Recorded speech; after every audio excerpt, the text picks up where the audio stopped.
शेर और हाथी की लड़ाई में कौन जीतेगा? इतिहास और सच्चाई। परिचय। जंगल का राजा कौन, शेर या हाथी? ये सवाल सदियों से लोगों को रोमांचित करता आया है। एक तरफ है शेर चपल, आक्रामक और शिकारी। दूसरी तरफ है हाथी विशाल, भारी और बुद्धिमान। जब इन दो दिग्गजों की टक्कर होती है, तो नतीजा क्या होता है? शेर की ताकत। शेर को जंगल का राजा कहा जाता है क्योंकि वह शिकार करने में माहिर होता है। औसतन उसका वजन 180 से 220 किलो तक होता है। पंजे और दांत बेहद धारदार होते हैं। वह झुंड में हमला करता है, लेकिन अकेले भी लड़ सकता है। हाथी की ताकत। हाथी धरती का सबसे विशाल और भारी जानवर है, 3000 से 6000 किलो तक वजन।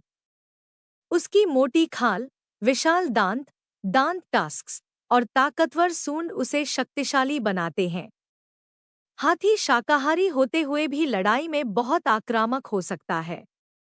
वह दौड़ सकता है, पटक सकता है और दुश्मन को कुचल सकता है। इतिहास और उदाहरण। प्राचीन भारत और अफ्रीका में हाथी युद्धों में इस्तेमाल होते थे। राजाओं की सेनाओं में हाथियों का खास स्थान होता था। रोम और यूनान में शेरों को एरिना, अखाड़े में दूसरे जानवरों से लड़ाया जाता था। जब शेर और हाथी को आमने सामने किया गया, तो अधिकतर मामलों में हाथी विजयी रहा, क्योंकि शेर उसके वजन और ताकत के सामने टिक नहीं पाया। क्यों जीतता है हाथी?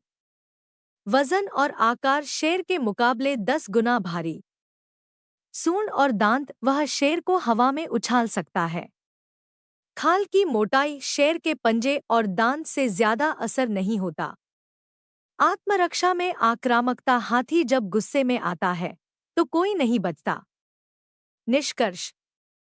अगर शेर और हाथी के बीच आमने सामने की लड़ाई होती है, तो विजेता हाथी ही होगा। उसकी ताकत, आकार और धैर्य के सामने शेर की आक्रामकता भी कमजोर पड़ जाती है।